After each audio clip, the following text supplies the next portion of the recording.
Confucius harmony is a very important part of Confucianism and the philosophy of Confucius because this is really the core of how we are going to apply the virtues of Zhen, Li, Wen, and the core of what Confucius was looking at his society with all this corruption and people not doing their duty and not having an ethical society. And he saw that the problem, its core, was in human relationships.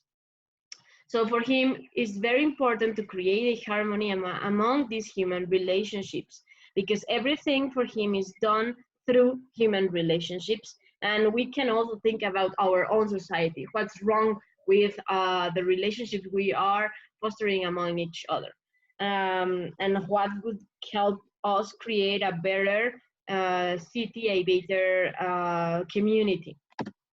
So for Confucius, it was very important to focus on the relationships, and the first part of it would be the self.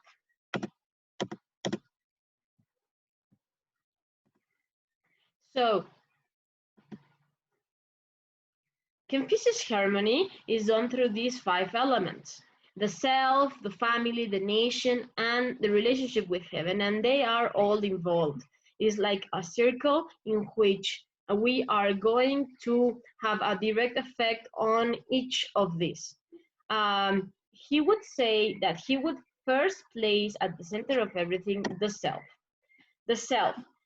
For Confucianism, this is a unique understanding of selfhood, and also it is a unique understanding of human condition, who we are as humans.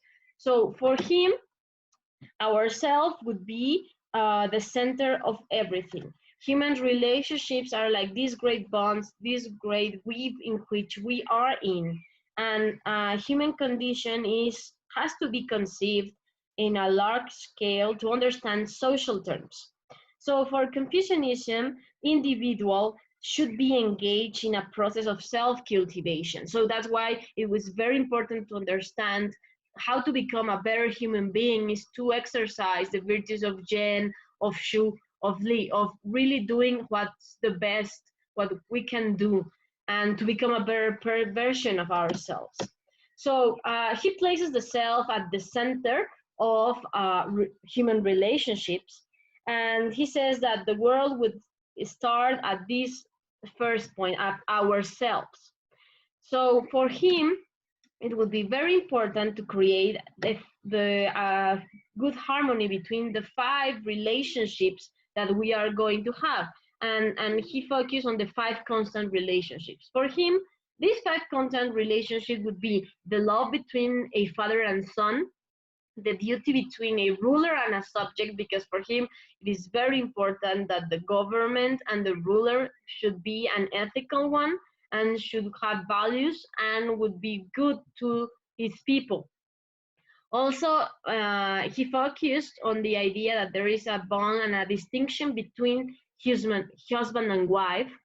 And also, Chinese society places a very high respect and high position for elderly over the young. So Confucius believed that the elderly had an honored place, and they should be really taking care of our old people. And also he places the importance of faith between friends, the relationships we can have with friends. So this is what he calls the 5 constant relationships that a self, a human being, us has all the time.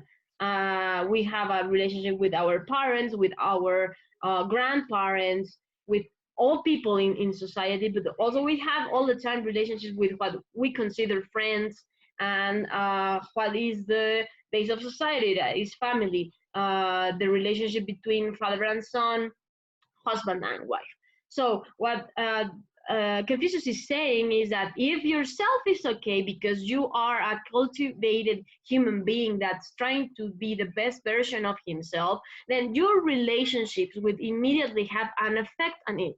And if you are okay as a human being, your relationship will have this transformation. And if each of these 5 relationships is based on faith, on duty, on love, on bond, then the society would become better. And of course, if the self is okay, family would be okay. What Confucius says is that the primary virtue that we must have is relating to the elders as a filial relationship. And also, it explains on the importance of serving fathers and mothers. Okay, another relationship that we are talking about is nation. Okay, so the nation is good government. He means by that good government, and it's something that Confucius is always concerned about. How could a good ruler be a good human being? How can a ruler be a good chunsu? So he says that in order to have a harmonious relationship between nation and individuals, the ruler must be a gentleman with virtues, and that he would be able to administer a just government. And what would be the best for this ruler?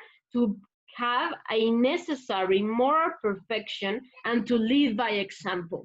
So what he says is that everything that is around the virtues also has a direct impact on who would be the ruler, because a society, a city creates these bonds and is the one that is all the time raising children and raising people, and one of these children at some point may become a ruler. So the importance of ethics in society is that everybody is affected by them. And the last part, the last of the 5 of these relationships and this harmony in Confucius is heaven. This is an image of what is called the gates of heaven in China. And what Chinese society has is that heaven is like a main deity. More, especially in Confucianism, we are not really talking about a religion, but there is an emphasis on the ethic dimension, and it's more like a philosophy. But he does talk about heaven, and but not talks about heaven in the sense just of talking about a god, but he says something very important, and that Chinese really take into account, that the heaven is the ultimate moral force that guides and nurtures humanity. But it also says that what human beings do on earth has a direct effect in heaven. So it's like a continuous cycle of nurturing heaven and heaven nurturing the earth, so that everything we do on earth has an effect on heaven, and heaven is this big moral force that is watching over what's happening on earth, and is also called like the ultimate reality. Okay, so it's a different idea of what we call in monotheism God, or in pantheism, or in other religions, but it is the clue of Confucius' role to heaven, that there is an ethical bond, a moral bond between heaven and earth. And when I'm talking about there, I'm talking about people, what we all do in life, who we are, and the relationships we establish on earth, they have an impact on heaven. Like, it's like, would heaven be looking over what's happening on earth, and depending on what's happening, how would nurture it. Okay, so that would be all for Confucius harmony.